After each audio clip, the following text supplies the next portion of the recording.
This is the Expect Awesome Podcast, your source for expecting and achieving awesome with a God-powered confidence. And now, motivational speaker and Integrity Doctors President, Mr. Ryan K. Maul.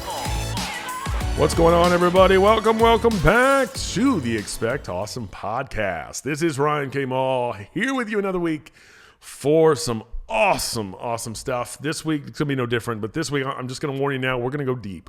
We are going to go deep. I'm going to go heavy on this one. Not in a bad way, in a good way. I want to continue on this journey of how we tap into your awesomeness, what makes you awesome, realizing your awesomeness, powering your awesomeness, realizing that God has put on you something that no one else could have taken on, no one else could have done. It was meant for you. It was created for you. And to do that, sometimes it takes reflecting so that we can tap into the awesomeness in ways that we never thought possible. And today, that's what we're going to do. And to do it, I'm going to ask you a question. I'm going to ask you a question that's unlike, it's just not a question you want to be asked, if I'm honest. If you bring this question up in any other context, in any other way, in fact, the only time you're typically asked this question is usually when you're asked something that you don't want to be saying. It's usually brought up in a negative light. So I just want to warn you first before I ask you. That's not what I'm doing. I want you to go dark side. I want you to get all worked up. I want you to realize because this question's incredibly important. Now, here's the question. You ready? Here we go. Who do you think you are? Oh, you see, who do you think you are? Who do you think you are? Who do you think you are? Who do you think you are? See, it really doesn't matter how I say it. It doesn't sound great anyway, because if you've been around any time of place, you've ever heard that, it's usually brought up in a very angry, very condescending way. It's usually a question that's meant to provide and say that you're acting like you're better than me. It's almost a hierarchical, different way to argue. It's a way of pointing out something like, who do you think you are? You think you're better than me? You think you're that's no. I'm going to say it because I think it's important. I think it's an important question to ask. Who do you think you are? Now, that's what I'm going to go to, and this is what I'm going to talk about, and I want to go into this because I think that it's important and vital in order for you to understand how awesome you are and the awesomeness that God has put in you to tap into it, that if you don't recognize and understand who you are, that's a problem. Because a lot of times what we do in life is that we almost like block ourselves in. We almost trap ourselves into thinking we have to be just this. We have this picture perfect label that we put on ourselves. We put our businesses in it. We put our families in it. We put our relationships in it. Everything we do, we put in this box that almost has to be prepared to be this certain thing. This one simple, very, just perfect. I mean, it's hard to explain, but to me, it's one of those things where it has to be in this one tiny deal. It's very one-dimensional. It's just very one small thing. And that's a problem for me because I've learned that that's not how it works. If you want to recognize who you are and you want to really tap into who you are, you need to realize that you're more than what you think you are right now. There is more to you than even you can imagine. And really where I started to tap into this was, this is something that was brought up to me that I learned from one of my mentors a few years ago. We were having breakfast. And I was kind of talking to him and I was just kind of going off on all the different things I was struggling with, all the different issues I was having. And I just finally, I was like, look, I think my biggest struggle right now is that I'm so frustrated because I feel like I have to be multiple people and I'm tired of being multiple people. I feel like I'm this way at home. I'm this way at work. I'm then this other person when I speak. I'm this other person when I'm with my kids. I'm this other person when I'm at church. I'm this other person when I go to these meetings. I'm this other person in the neighborhood. And I just kind of laid out like, there's all these different people. I'm tired of being all of them. I need to just be me. And I'm tired of this. And I just kind of push back. And once I finally finished vomiting on this guy, he looked back at me, he said, do you want to know how to fix it? And I said, yes, I want to know. Who Help me with who I am. Help me with how I know which person to be. And he said, the reason you're struggling and stressing and worrying and your anxiety is back, and the reason all this stuff is happening is because of one thing. You are all of those things. And I was like, what? What do you...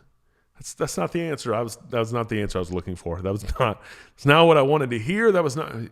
He said, you are all of those things. Each one of those people that you named off is you. You are all of them. And the only way to make this work is to embrace all of you. Love all of you. Accept all of you. Now, I will tell you, when he said this, I was kind of like, what? What do you mean? Until I went home and really started looking at it and really started thinking about it and praying over it, and I realized he was right. I am all of those things. I'm not just one thing. I can't be just one thing. You realize that there are a lot of people, when you see me, whether it's on this podcast or you see me out in person, there's an extroverted side of me, but there's also an introverted side of me. There's a part of me that makes me the life of the party. There's a part of me that makes me not want to be at the party.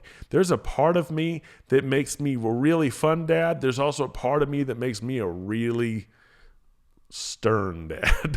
There's a part of me that makes me a really fun husband. There's a part of me that makes me kind of a boring husband. There's a part of me that makes me really good at church. There's a part of me that makes me wish I was doing way better at church. There's a part of me that does a lot of different things, but there's also another part of me that wishes I did more.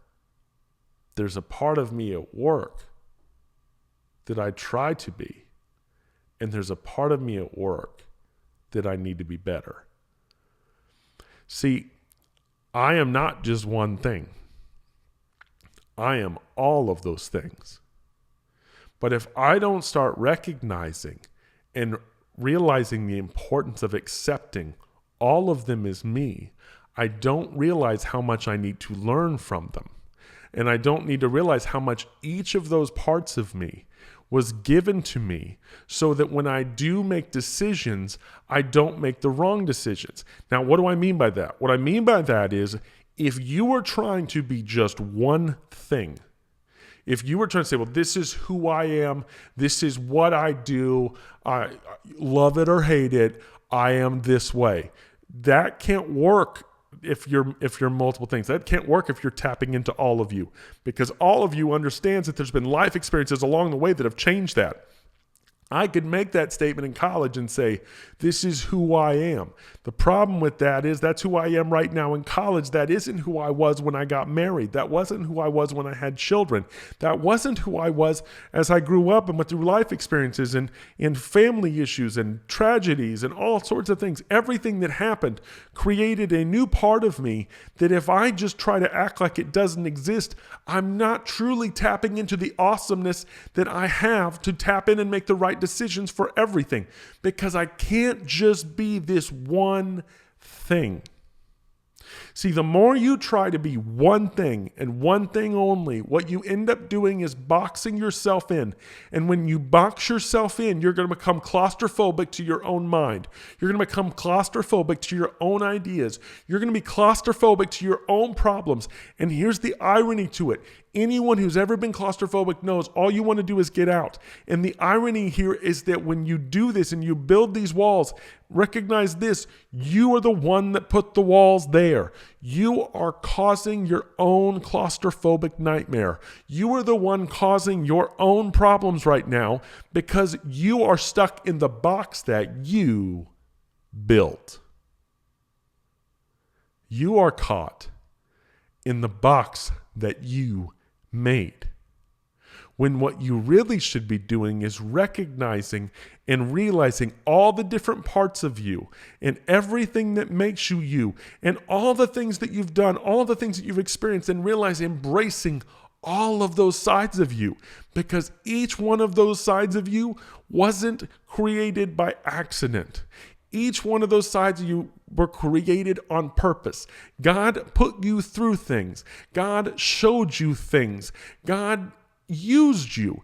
God has witnessed with you. He has done so much in you, and he is not expecting you to just block out most of it, to just try to put yourself in this tiny little box that you think is necessary. You're supposed to use all the tools that you've been given. And sometimes all those tools means embracing all the different sides of you and all that you are. I can easily recognize that some days I want to go out, some days I want to stay home. Some days I want to really be talkative, some days I don't want to talk at all. That doesn't mean I'm changing, that doesn't mean I'm something different, it doesn't mean I'm two-sided. What it means is I am a sum of a lot of different things. A lot of different God-given things. And I make my decisions now based on all of those things, all of those experiences, all of those me's. And there are multiple of them. Now, I'm not talking multiple personalities. I'm not talking about anything weird. What I'm just simply saying is, who do you think you are? Because if it's just one person, you're missing out on a whole lot more of you that's there, that you need to tap into. Because unless you can work with all of you, you'll never reach the awesome you. Because the awesome you requires you to tap into it all, to realize it's all for the good. It's all there for you to accept. Even the stuff you don't like, even the stuff that's bad, even the doubting part of you, even the negative part of you, all of it. It's you. You can't go for awesome and achieve awesome until you realize and know who you really think you are. God, I want to thank you for this day. I want to thank you for this listener. I want to pray a blessing over who's ever listening today, that you would just look out for them and realize that they are awesome, and realize that everything they've been through, everything they have trapped themselves into, all the boxes they have tried to build around themselves, that you don't want them to be imprisoned by it anymore. You want them to escape it. You want them to realize that all of this has been put here, all of this has been done so that they can realize, see, and tap into the awesomeness that you put inside of them. God, we thank you for your glory, your praise, and your grace, and it's in your awesome name we pray. Amen. God bless you guys. I love you. Let's have an awesome week. For more awesomeness, visit RyanKMall.com or follow him on Facebook, Instagram, and Twitter at Ryan K. Mall. Until next time, keep smiling and remember, you are awesome.